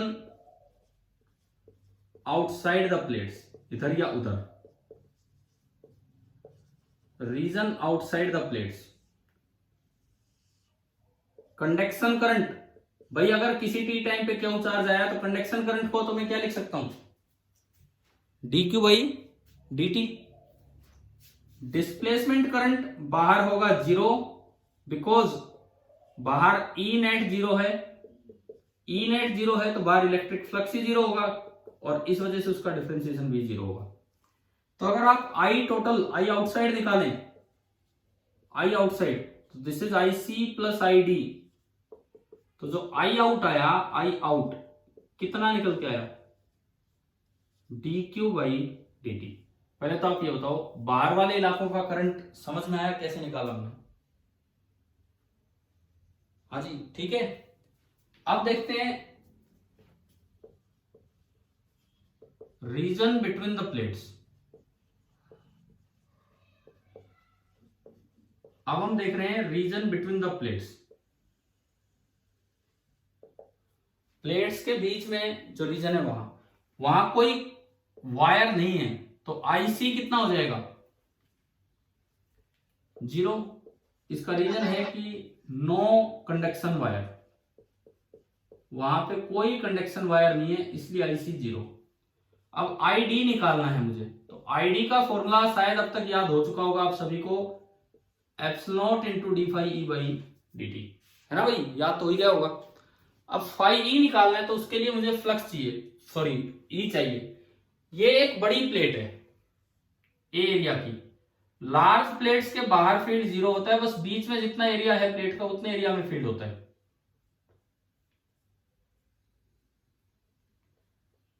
ये देखते हैं यहाँ पे यूं यूं इस तरह से, ये दो प्लेट्स हैं। भाई यूं बताओ, क्यू चार्ज इस पे माइनस क्यू चार्ज इस पे, तो बीच में नेट फील्ड कितना होगा ये बताओ पहले आप। अभी बताया था आज की क्लास में, बताओ। इस एक प्लेट जिसका एरिया क्यू है, चार्ज एरिया ए है, चार्ज क्यू है, तो उस एक चार्ज की वजह से कितना फील्ड होगा, Q upon 2 epsilon not, Q upon 2 epsilon. और दूसरे की वजह से भी उसी डायरेक्शन में क्यू अपॉन 2 एप्सिलॉन नॉट, तो टोटल फील्ड कितना हो गया बीच में, Q by epsilon. Q by A epsilon not. Electric field तो हुआ Q by A epsilon not. कितने एरिया में इलेक्ट्रिक फील्ड है, ए एरिया में, भाई जितना प्लेट्स का एरिया। हम फ्रिंज इफेक्ट वगैरह शामिल नहीं करते इस वक्त, तो थोड़ा सा इफेक्ट होता है जो कैपेसिटेंस में कभी पढ़ाया गया होगा, भाई साइडों में फ्रिंजिंग ऑफ लाइन हो जाती है, वो नहीं। मानो कि बस इतने ही एरिया में फील्ड है और इससे बाहर नहीं है, तो इससे बाहर तो फ्लक्स जीरो, तो जो डिस्प्लेसमेंट करंट होगा वो ए एरिया में जा रहा है। तो आपने क्या किया, पिछली बार एक छोटा सर्कल बनाया था, जितने एरिया में फील्ड है उतने एरिया में डिस्प्लेसमेंट करंट है, ए एक स्क्वायर रीजन मान लिया इस तरह का प्लेट जैसा, तो उस ए एरिया में जो फ्लक्स होगा ई डॉट ए हो जाएगा। इस ए एरिया में जो फ्लक्स होगा phi E, that will be equal to E dot A. E आगे ए भी आगे, तो दोनों के बीच का एंगल हो गया कोस 0 डिग्री, कोस 0 1। और ई की जब आप वैल्यू पुट करेंगे तो ए से कटेगा, तो बताओ फ्लक्स कितना निकल के आया। हाँ जी भी बोलिए, क्या ये आगे ये वाला स्टेप समझ में, बताओ। हम धीरे धीरे डिस्प्लेसमेंट करंट भी निकालना सीख रहे हैं और अब कंटिन्यूटी वाली बात भी सीखेंगे। अब ठीक है, इसको यहां D phi E by D T निकाल लो, यहां से D phi E by D T, जिसकी जरूरत पड़ेगी डिस्प्लेसमेंट, तो 1 बाई एप्सिलॉन तो कॉमन है, और अंदर बचा है D Q by D T. शायद ये वाला स्टेप भी क्लियर हो गया होगा, 1 by epsilon into D Q by D T. इसके अंदर आप पुट कीजिए आईडी निकालने के लिए, इसके अंदर पुट करके बताओ आईडी कितना आ रहा है, बताओ भाई आईडी कितना आ रहा है। आईडी कितना आया, epsilon into D phi E by D T, 1 by epsilon into D Q by D T. Epsilon से एप्सिलॉन गया तो आईडी कितना आ गया, D Q by D T. और आईसी कितना था इस बीच वाले रीजन में, 0। तो जो टोटल आई इन निकालोगे इनसाइड आईसी प्लस आईडी, तो 0 plus D Q by D T, तो ये भी कितना आ रहा है किसी समय पे, D Q by D T के बराबर। पहले तो बताओ भाई क्लियर हुआ कि नहीं, कैसे निकाला हमने डिस्प्लेसमेंट करंट और कैसे इसमें पुट किया। ठीक है, अब देखो जो आई आउटसाइड है वो भी कितना आया था, D Q by D T, और जो आई इनसाइड है वो भी कितना आया, D Q by D T. इसका मतलब केसीएल तो वैलिड हो गया, लेकिन एक नए करंट को शामिल करके, कौन से करंट को शामिल करके, डिस्प्लेसमेंट करंट। तो मैं मॉडिफाइड केसीएल आपको लिख के दिखाता हूं। देखो यार इसने कितने काम कर दिए, पहले एसीएल को मॉडिफाई कर दिया, अब केसीएल को मॉडिफाई कर दिया। मॉडिफाइड एसीएल बना इंटीग्रल बी डॉट डीएल बराबर mu naught I in plus mu naught आई इन की जगह हो गया आईसी प्लस आईडी, और आईडी अभी हमने लिखा। अब केसीएल क्या बन जाता है मॉडिफाई होके, तो ये बन जाता है कि along any close path,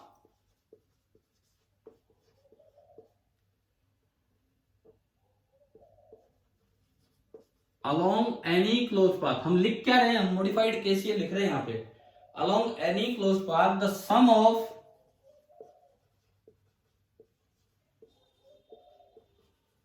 conduction current and displacement current. तो केसीएल में नई बात ऐड करवा दी मैक्सवेल ने, डिस्प्लेसमेंट करंट वाली, नहीं तो अभी तक ये बात बोलनी नहीं पड़ती थी। इज कांस्टेंट, इतनी सी बात है, किसी भी क्लोज पाथ में ये कांस्टेंट रहेगा। ठीक है, हाँ एक चीज है, इंडिविजुअली उनका कांस्टेंट होना कोई जरूरी नहीं है। आप देखो आईसी यहां नॉन जीरो था, यहां जीरो हो गया तो वो कांस्टेंट नहीं है। आईडी यहां जीरो नॉन जीरो है और बाहर जीरो हो गया तो वो भी कांस्टेंट नहीं है। तो इट मींस आप एक बात इसमें ऐड कर सकते हैं कि although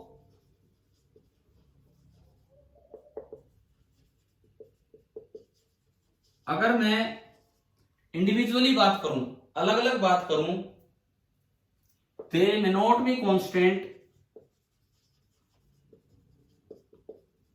they may not be constant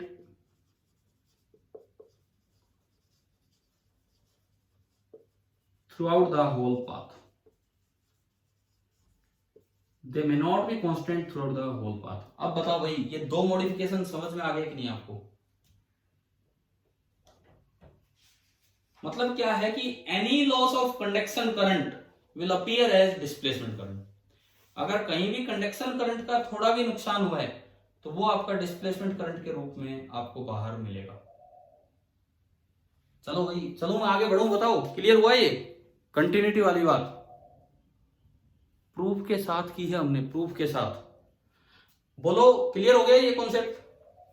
yes sir. ठीक है, चलो अब एक क्वेश्चन में आप डिस्प्लेसमेंट करंट बताना कि कितना है।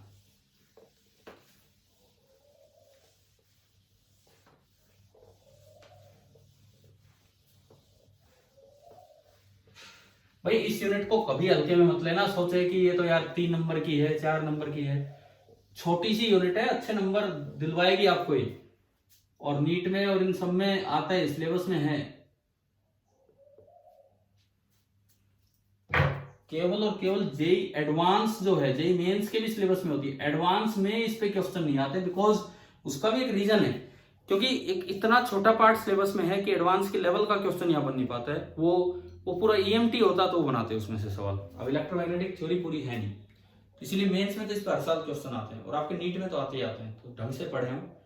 एक सवाल है कि एक पैरेलल प्लेट कैपेसिटर है और उसका एरिया ए है, और सेपरेशन मतलब दोनों प्लेट्स के बीच का एरिया ए है,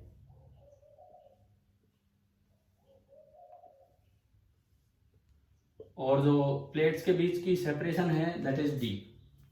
दोनों प्लेट्स का एक साइड का एरिया आपको दिया गया है ए। ये एक पैरेलल प्लेट कैपेसिटर है और इसकी चार्जिंग की जा रही है भाई एक कांस्टेंट करंट आई। मतलब कोई आरसी सर्किट नहीं दिया मैंने, आरसी सर्किट नहीं, एक कांस्टेंट करंट आई से इसकी चार्जिंग हो रही है। समझ गए? जो नॉर्मल आईसी सर्किट होता है उसमें तो एक्सपोनेंशियली करंट चेंज होता है, यहाँ एक कांस्टेंट करंट आई है जिससे इसकी चार्जिंग हो रही है। अब इसमें बोला गया है सवाल में कि आप एक प्लेन सरफेस एरिया लो parallel to the plates drawn symmetrically between the plates, और उसका एरिया लेना है a/2। ड्रॉन सिमेट्रिकली मतलब बीच में, पैरेलल टू द प्लेट्स मतलब ऐसे। ये हमने एक छोटा एरिया दिया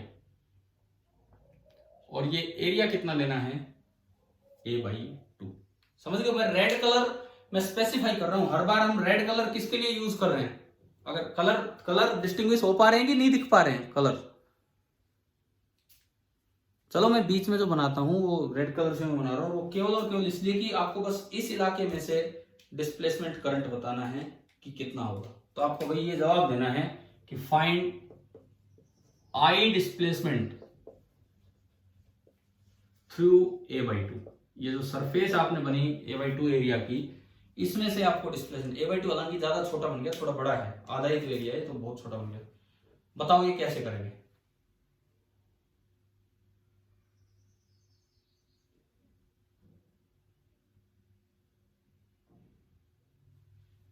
कर रहे हो? ट्राई कर रहे हो?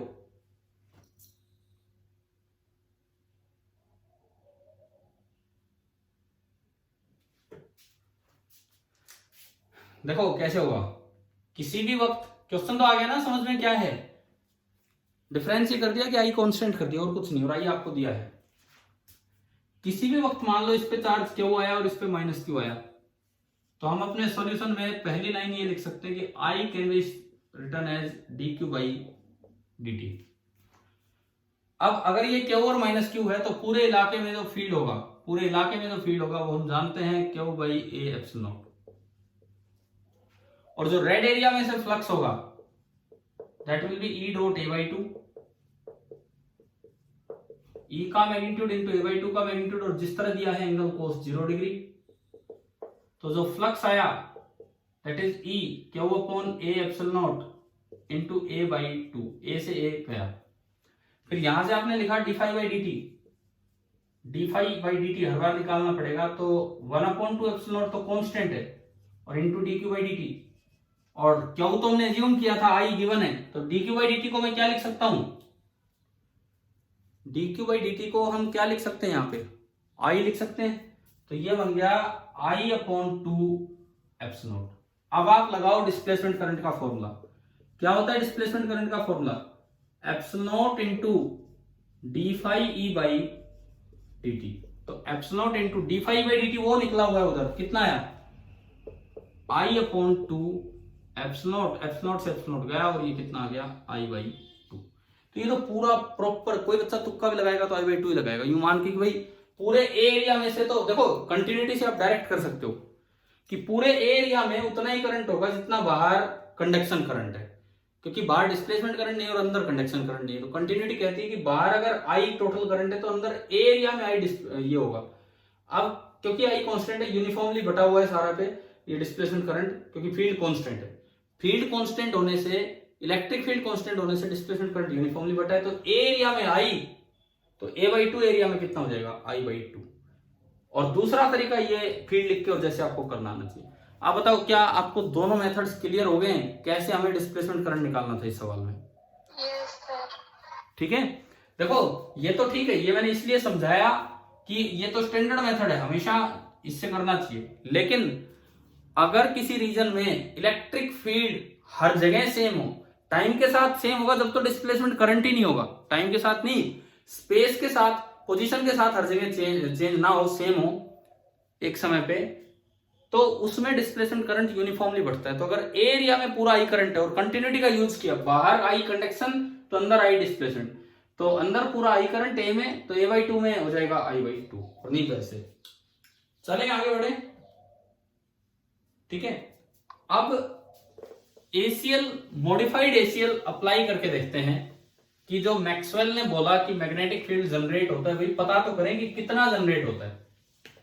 मैक्सवेल ने जो बोला कि मैग्नेटिक फील्ड जनरेट हो रहा है, एक बार हम वो पता करें कि ACL अप्लाई करके कैसे जनरेट होगा। तो एप्लीकेशन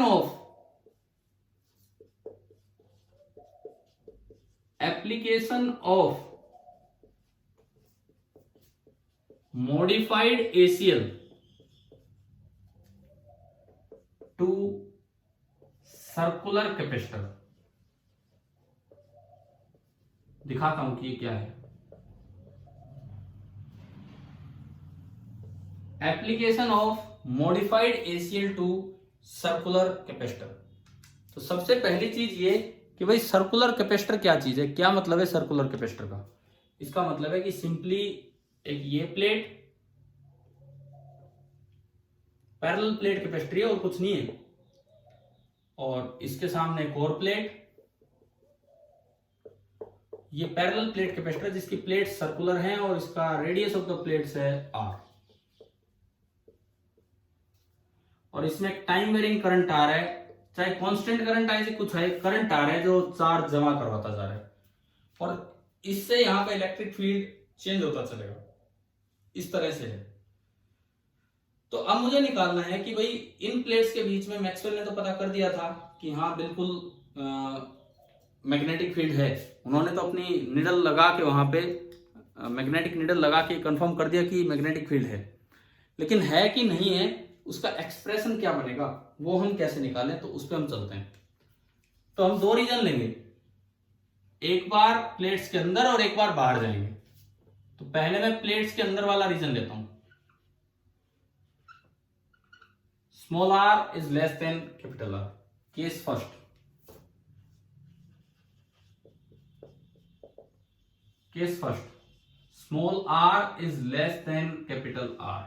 अभी आज EM वेव्स की शुरुआत नहीं हुई है, आज हम एक ही चीज पे फोकस कर रहे हैं, डिस्प्लेसमेंट करंट, केवल एक टॉपिक पे फोकस कर रहे हैं, डिस्प्लेसमेंट करंट की भाई वो क्या होता है, उसी को आप देख लीजिए ढंग से। तो देखो मुझे यहां पे करंट निकालना है, सॉरी मैग्नेटिक फील्ड निकालना है। हम एप्लीकेशन में निकाल क्या रहे हैं, B कितना जनरेट होगा, यही तो करते थे। ACL की जो एप्लीकेशन की, सोलेनॉइड, टोरॉइड, उन सब में हम क्या निकालते थे, स्ट्रेट वायर, उनमें क्या निकालते थे, उनकी वजह से मैग्नेटिक फील्ड निकालते थे कि मैग्नेटिक फील्ड कितना जनरेट होगा। तो वही सब काम यहां करना है। तो इस R डिस्टेंस दूर आपको मैग्नेटिक फील्ड निकालना है। तो सबसे पहले एक एम्पीरियन लूप बनाओ, ये लो भाई एक एम्पीरियन लूप, R रेडियस का एक एम्पीरियन लूप जो इसके सिमेट्रिक है, उस पे एक डायरेक्शन ऑफ सर्कुलेशन दो, उस पे आपको एक डायरेक्शन ऑफ सर्कुलेशन देनी है। कैसे देनी है डायरेक्शन ऑफ सर्कुलेशन, देखो मान लो इधर से करंट आ रहा है, तो इस पे पॉजिटिव चार्ज जमा होगा और इस पे नेगेटिव, तो फील्ड की डायरेक्शन किधर होगी, पॉजिटिव से नेगेटिव, नेगेटिव से पॉजिटिव। बोलो मत बोलो, पॉजिटिव से नेगेटिव, फील्ड की डायरेक्शन ये होगी। डिस्प्लेसमेंट करंट की डायरेक्शन वही मानी जाती है जो फील्ड की डायरेक्शन है। इसका मतलब करंट आगे है, डिस्प्लेसमेंट करंट आगे। मैंने जब आपको सर्कुलेशन पढ़ाया था, सॉरी इसकी डायरेक्शन बताई थी एसीएल लगाते समय लूप की, तो यूं कहा था राइट हैंड को इस तरह घुमाओ कि जो अंगूठा है वो करंट की डायरेक्शन में जाए ताकि करंट पॉजिटिव हो, और अगर दोनों साइड करंट हो तो उससे अपोजिट वाला नेगेटिव होगा। तो देखो करंट आप आगे चाहते तो आपको यूं घुमाना चाहिए, समझ में आया, ताकि ये वाला करंट पॉजिटिव आ जाए। तो हमने क्या किया, इस लूप को एक सर्कुलेशन की डायरेक्शन दे दी। सबसे पहली बात आपने एक इसमें बना लिया जिसको आप बोलते थे एम्पीरियन लूप। हम मॉडिफाइड एसीएल सीख रहे हैं, मॉडिफाइड एसीएल सीख रहे हैं कि कैसे लगेगा, तो आपने ये बना लिया एम्पीरियन लूप। ठीक है, इसके बाद सुनिए, एम्पीरियन लूप बनने के बाद अब आपको इक्वेशन लगानी है। इक्वेशन कहती है कि integral B dot DL that is equal to mu not into IC इस लूप के अंदर से plus mu not into ID. क्या प्लेट्स के बीच में आईसी होता है कि नहीं होता है, कंडक्शन करंट? क्या प्लेट्स के बीच में आईसी होता है या नहीं होता है, कंडक्शन करंट? बताओ, बोलो बोलो। अरे जी मैं बहुत आसान बात पूछूं जब भी बोला करो। कई बार आपको लगता है यार इतनी आसान बात का हम जवाब देंगे क्या, अरे दे दिया करो भाई, कोई बात नहीं। क्या प्लेट्स के बीच में कंडक्शन करंट होता है? ओ कहां गए, क्या प्लेट्स के बीच में कंडक्शन करंट होता है? बोलो यार बोलो, तभी तो काम बढ़ेगा आगे, तभी पूरा होगा। क्या दोनों प्लेट्स के बीच में कोई कंडक्शन वायर है?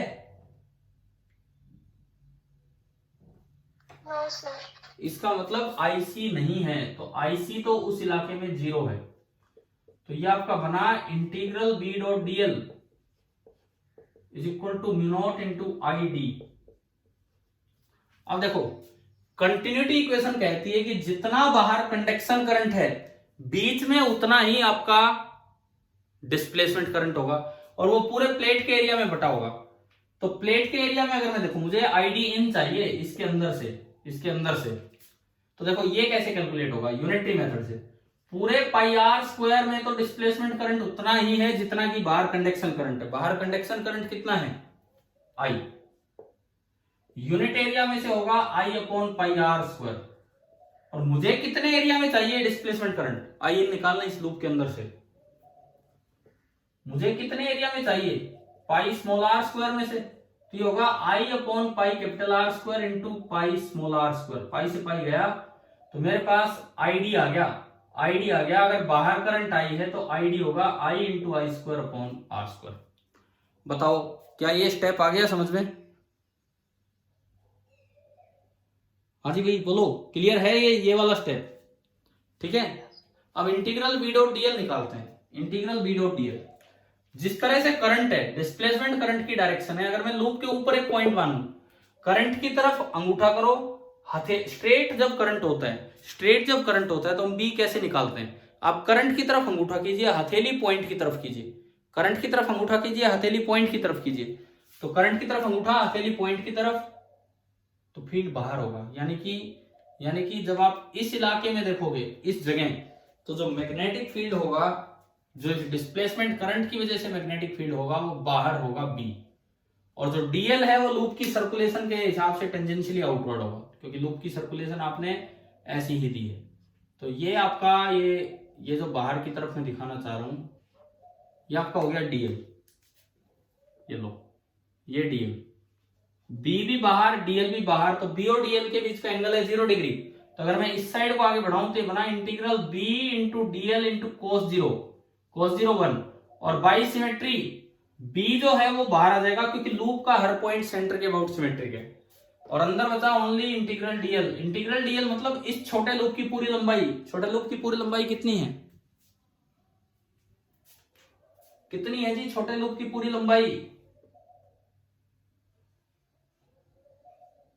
हाँ, तो इस साइड को सोल्व किया तो बी इंटू 2 पाई आर आया, उस साइड को सोल्व किया तो म्यू नॉट इंटू आईडी, और आईडी आपका ये रहा। अब अगर मैं इस इक्वेशन को इकट्ठा लगाऊं ढंग से, इधर लिखता हूं मैं, तो अंदर वाले पॉइंट पे इक्वेशन बनी b into 2 pi R is equal to, दिख रही होगी आपको equation, b into two pi R is equal to, उधर से देखता हूं तो mu not into I D I R square upon capital R square. तो यहां से अगर आप b का एक्सप्रेशन देखो तो ये आया mu naught upon 2 pi R square into I, और एक बच गया r ऊपर, यानी कि b is directly proportional to r अंदर वाले पॉइंट्स में। वही पहला रिजल्ट आया समझ में। ACL लगाना, ACL ही दोबारा सीख रहे हैं बस, और कुछ थोड़ी सीखा हमने। डिस्प्लेसमेंट करंट के साथ ACL दोबारा लगाना सीख रहे हैं। क्या ये केस फर्स्ट क्लियर हुआ? अंदर वाले पॉइंट्स पे b directly proportional to r है। देखो अगर आपको याद हो, वहां मैग्नेटोस्टैटिक्स में जब एक पाइप होता था, एक सॉलिड सिलेंडर में जब करंट जाता था, एनसीईआरटी का सोल्ड एग्जांपल है, तो भी हमने ऐसे बनाए हैं। वहां आईडी नहीं होता था, आईसी की वजह से भी होता था। अंदर वाले पॉइंट्स पे डायरेक्टली प्रोपोर्शनल होता था और बाहर वाले पॉइंट्स पे इनवर्सली। क्या ग्राफ बनाए आपने वहां उस समय? बताओ, बोलो। Yes, sir. तो कुछ ऐसा ही अब यहां बन सकता है। तो एक रिजल्ट तो मेरे पास आ गया अंदर वाले पॉइंट पे। अब मैं चलता हूं बाहर वाले पॉइंट पे। केस सेकंड, जब इसकी वजह से बाहर अगर आपको बी निकालना हो, क्योंकि करंट है तो बाहर भी बी फैलाएगा, तो इस बार जो लूप, देखो मैं इसी में थोड़ा थोड़ा चेंज करता हूं। इस बार जो आर है वो बड़ा है, आर अगर बड़ा है तो इस बार मैं लूप ब्लू कलर से बना रहा हूं। ये आर यहां होगा तो जो लूप बनेगा वो बाहर बाहर ऐसा बनेगा। करंट आ गया है तो बी ऐसे ही मानना पड़ेगा। इस लूप के एरो ऐसे लगाएंगे तो डीएल भी ऐसे ही बनेगा। तो बी डॉट डीएल में तो कोई फर्क ही नहीं है। बी डॉट डीएल तो सीधा सीधा कितना होना है, B into two pi R. बाहर वाले लूप में करंट है ही नहीं, आईसी, क्योंकि कोई वायर ही नहीं जा रही बीच में से, तो आईसी अब भी जीरो, ये भी खत्म। आईडी चेंज हो गया। जब आपने लूप इतना बड़ा कर दिया तो क्या सारा डिस्प्लेसमेंट करंट उसके अंदर से गया कि नहीं गया? बताओ। डिस्प्लेसमेंट करंट तो उतने एरिया में जा रहा है जितना प्लेट का एरिया है। जब आपने लूप इतना बड़ा कर दिया तो क्या सारा डिस्प्लेसमेंट करंट उसके अंदर से गया कि नहीं गया? बताएं, उस लूप के अंदर से। Yes, है ना? तो जो आई डी जो होगा, आई डी इन, वो पूरा आई हो जाएगा। आपको ये सब काम करने की जरूरत नहीं है, पूरा आई ही हो जाएगा। तो ये पूरा जो है ये आई ही होगा। तो चेंज देखो, जब आप ये इक्वेशन लगाओगे, इधर तो B into two pi R. यार अपनी कॉपी में लिखना ढंग से, मैं तो अभी शॉर्ट में समझा रहा हूं क्योंकि बोर्ड पे लिखा हुआ है, लेकिन आप कॉपी में नोट्स बनाए तो थोड़ा ढंग से बनाइए। तो B into two pi R is equal to mu not into, ये इतना सब नहीं आके केवल इसकी जगह क्या आ जाएगा, आई। और अगर केवल आई आएगा तो ये देखो दूसरा रिजल्ट क्या बनता है, b is equal to mu naught I upon two pi R. और ये बताओ क्या ये इनवर्सली प्रोपोर्शनल हो गया कि नहीं? हाँ भाई बताओ, हो गया? एक बार में ही समझ में आ गया होगा ये क्या किया हमने, yes. है ना? नहीं तो मैं मिटा के करता हूं। अपने रिजल्ट सुनो। सर्कुलर प्लेट वाले मैग्नेटिक फील्ड के रिजल्ट कि ऐसी दो सर्कुलर प्लेट्स हैं और वो चार्ज हो रही है या डिस्चार्ज हो रही है, मतलब करंट या चार्ज का एक्यूमुलेशन टाइम के साथ चेंज हो रहा है, इस तरह का काम है। तो आपको ये पता लगा कि विद आर बी कैसे चेंज हो रहा है, विद आर बी कैसे चेंज हो रहा है। ये आर यूं है, जिस तरह बना है ना, आर यूं चल रही है, बिल्कुल एक्सिस पे आर जीरो और बिल्कुल सरफेस पे आ जाओगे तो आर बराबर कैपिटल आर। तो ये एक्सिस वाला पॉइंट, ये सरफेस वाला पॉइंट, ये अंदर वाले पॉइंट और ये बाहर वाले पॉइंट। ठीक है, हमने देखा अंदर वाले पॉइंट पे तो डायरेक्टली प्रोपोर्शनल है और बाहर वाले पे इनवर्सली। तो पहले तो एक चीज ये चेक करो कि क्या आर बराबर आर पे दोनों साइड से रिजल्ट सेम आ रहा है। मैंने तो ग्राफ कंटिन्यूस बना दिया। इसमें आर की जगह कैपिटल आर रखो, इस रिजल्ट में आर की जगह कैपिटल आर रखो। अंदर वाले रिजल्ट में क्या बना, एक आर से एक आर कटेगा, क्या बनेगा, mu naught I upon two pi capital R. हाँ जी, आया ना समझ में? और बाहर वाले रिजल्ट में आर की जगह कैपिटल आर रखोगे तब भी आएगा mu naught I upon two pi capital R. It means ये वैल्यू दोनों साइड से सेम आ रही है and B is equal to mu naught I upon two pi capital R. और ये रिजल्ट वैसे ही आगे जैसे वो सॉलिड सिलेंडर वाले थे मैग्नेटोस्टैटिक्स के फील्ड के। रिजल्ट क्या आया कि B is equal to mu naught I upon, ये जो इधर लिखा हुआ है बोर्ड पे, two pi R square into R for R less than और इक्वल टू आर, ये जो आपके अगले रिजल्ट हैं इन पे ध्यान दीजिए, अब जो भी आ रहा है हमारा, and B is equal to mu naught I upon 2 pi small R for R greater than और इक्वल टू आर। ये बताओ भाई, अब आपको डिस्प्लेसमेंट करंट की एप्लीकेशन या मॉडिफाइड एसीएल की एप्लीकेशन कैसे कहीं लगाना है, कुल मिला के डिस्प्लेसमेंट करंट कैलकुलेट करना आ गया कि नहीं आप लोगों को? हाँ जी बोलिए, Yes, sir. है ना? इसमें अब कोई दिक्कत नहीं रहनी चाहिए, हमने काफी जगह इनकी प्रैक्टिस कर ली है कि किस तरह से होना है। अब एक बार आप एनसीईआरटी बुक निकालो, एक्सरसाइज पे चलो, पहले जो आखिरी चैप्टर है उसका, चैप्टर नंबर 8 इलेक्ट्रोमैग्नेटिक वेव्स, और आप सीधा निकालो उसकी एक्सरसाइज वाला पार्ट।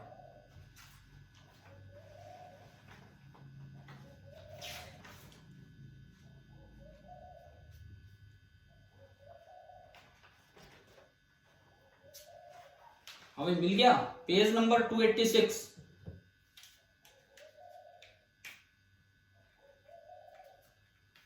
अब हम जो कर रहे हैं अभी,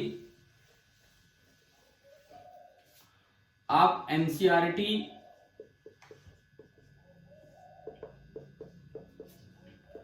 पेज नंबर 286 निकालिए, एनसीईआरटी पेज नंबर 286। हाँ भाई, मिलाना है। क्वेश्चन नंबर 2 की मैं बात कर रहा हूं, 8.2।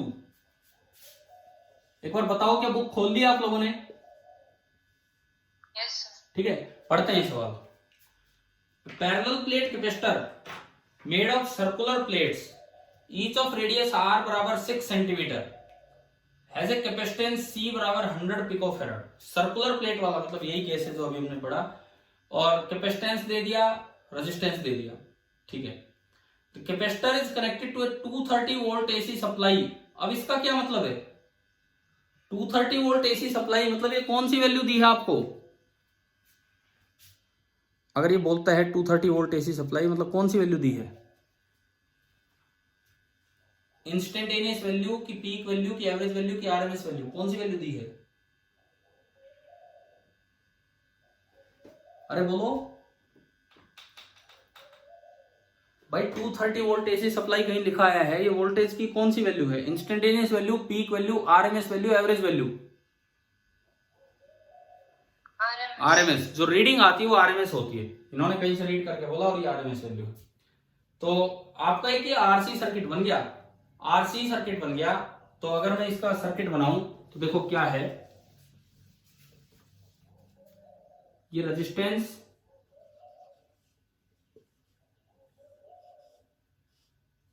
कैपेसिटेंस, पीछे जो आप चैप्टर पढ़ के आए एसी, उसका ये क्वेश्चन बन रहा है अभी। तो V R M S that is 230 volt, ये है। रेजिस्टेंस तो आपको दिया है, रेजिस्टेंस नहीं दिया सॉरी, रेडियस दिया है 6 सेंटीमीटर, कैपेसिटेंस दिया है 100 पिकोफैराड, कैपेसिटेंस आपको दे रखा है 100 पिकोफैराड, ठीक है। The capacitor is connected to a 230 volt AC supply with angular frequency of 300 radian पर सेकेंड। एंगुलर फ्रीक्वेंसी मतलब ओमेगा, इसका जो ओमेगा दिया है दिस इज 300 रेडियन पर सेकेंड। ये आपको सवाल दिया। अब ये कहते हैं what is the RMS value for the conduction current. पहली बात, जो कंडक्शन करंट होगा उसकी आरएमएस वैल्यू क्या होगी। दूसरी बात, is the conduction current equal to displacement current. देखो मैं आपको बताऊं, 3 पार्ट है इसमें क्वेश्चन में, जो आप करेंगे खुद करेंगे। पहला पार्ट आरएमएस वैल्यू निकालना, ये एसी वाले चैप्टर का सवाल है। आरसी सर्किट में आरएमएस वैल्यू कैसे निकालते हैं, एसी वाले चैप्टर का सवाल है। दूसरा, is the conduction current equal to displacement current. क्या मैंने आपको कंटिन्यूटी ऑफ इलेक्ट्रिक करंट आज पढ़ाया? क्या आज वाली क्लास में कंटिन्यूटी ऑफ इलेक्ट्रिक करंट हुआ है हमारा? Yes. है ना, ये उस पे बेस्ड है। और तीसरा, determine the amplitude of B at a point 3 centimetre from the axis between the plates. At a point 3 centimetre, plate का रेडियस कितना है? प्लेट का रेडियस कितना है? 6 सेंटीमीटर और पॉइंट 3 सेंटीमीटर। तो कौन सा फॉर्मूला लगेगा, अंदर वाला कि बाहर वाला? बताओ, बी निकालने के लिए कौन सा फॉर्मूला वैलिड होगा? 3 सेंटीमीटर पे निकालना है और प्लेट का रेडियस 6 सेंटीमीटर, तो कौन सा फॉर्मूला वैलिड होगा? अंदर वाला फॉर्मूला। समझ में आ रहा है? ठीक है। लेकिन एक समझ में ये नहीं आता कि ये बी की भी पीक वैल्यू पूछ रहे हैं, तो होगा क्या, जैसे जैसे करंट चेंज होगा बी चेंज होगा। जब current 0 B 0, current maximum B maximum, तो अगर आपको बी की पीक वैल्यू चाहिए तो इस एक्सप्रेशन में करंट की कौन सी वैल्यू रखनी होगी आपको? Peak value. फर्स्ट पार्ट में आपसे क्या पूछा है? फर्स्ट पार्ट में आरएमएस वैल्यू पूछा है करंट की, कंडक्शन करंट की। ठीक है, आरएमएस वैल्यू जो निकालो उसको √2 से मल्टीप्लाई कर दो, तो कौन सी वैल्यू आ जाएगी? Peak value. जो कंडक्शन करंट होता है वही अंदर डिस्प्लेसमेंट करंट होता है, तो जो कंडक्शन करंट की पीक वैल्यू आई, जो कंडक्शन करंट की पीक वैल्यू आई वही डिस्प्लेसमेंट करंट की भी पीक वैल्यू होगी। तो आपके पास एक बार डिस्प्लेसमेंट करंट की पीक वैल्यू आ गई, उसके बाद आप ये फॉर्मूला लगाएंगे और ये सवाल करेंगे, खुद करेंगे। और अगर 6 सेंटीमीटर की प्लेट है और 8 सेंटीमीटर पे बी पूछा होता तो फिर कौन सा फॉर्मूला लगाते? 6 की प्लेट है, 8 पे पूछा होता तो फिर कौन सा फॉर्मूला लगाते? बाहर वाला, ये नीचे जो लिखा है ये। ठीक है। दूसरी बात, क्वेश्चन नंबर 1 और पढ़ो। मैं जस्ट आपको एक पढ़ा रहा हूं एक बार कि आज की क्लास के बाद आपको क्या ट्राई कर लेना है। क्वेश्चन नंबर 1 और पढ़िए। Figure 8.6 shows a capacitor made of 2 circular plates, each of radius 12, again circular plate, separation दे दिया। Capacitor is being charged by an external source not shown in the figure. The charging current is constant. मैंने आज एक question करवाया था constant charging current वाला, तो कुछ उस तरह का ही है। Calculate the capacitance, rate of change of potential difference, फिर obtain the displacement current across the plate and is Kirchhoff first law valid. अब आपको ना ये भी एक अच्छा सवाल है, तो आज वाली क्लास पे आपको ना पहले 2 सवाल तो एक्सरसाइज से ट्राई कर लेने हैं, और कोई नहीं। एक्सरसाइज के तो अभी 2 ही सवाल ट्राई करेंगे। समझ में आया ये? ठीक है। दूसरी बात, अब चैप्टर के अंदर चलो भाई, आप करके रखना है जरूर। कोई डाउट हो शाम को अपना 9 बजे बाद पूछ लेना, इनमें कोई भी प्रॉब्लम हो, और नहीं तो फिर हम कल की क्लास की शुरुआत इन क्वेश्चन से करेंगे, इनका डिस्कशन लेते हुए। और आपके चैप्टर के अंदर यहां पे आप करेंगे सोल्ड एग्जांपल 8.1, पेज नंबर 273 पे है, पेज नंबर 273 पे है। तो आपका जो होमवर्क है इस क्लास के बाद, होमवर्क ये है कि आपको 3 सवाल अपने ट्राई कर लेने हैं, 3 numerical, page number NCERT page number 273, example 8.1, and फिर आप एक्सरसाइजेज में जाओगे तो 285 286 पे है क्वेश्चन नंबर 8.1 एंड 8.2। आज का पूरा डिस्प्लेसमेंट करंट मैंने आपको पढ़ाया, उस पे बेस्ड ये 3 क्वेश्चंस हैं, ये अपने आप ट्राई करके रखेंगे। ठीक है। और दूसरी बात यह है कि मैं आपका जो भी सब्जेक्टिव टेस्ट होगा वो आपको 1-2 दिन में बना के दे दूंगा। आप जब भी ट्राई करना चाहें, वीक में 1 पेपर हो जाया करेगा, जब भी आप ट्राई करना चाहें अपना ट्राई कर लेना, देख लेना कि कितना हुआ कितना नहीं। ठीक है भाई, चलिए, थैंक यू।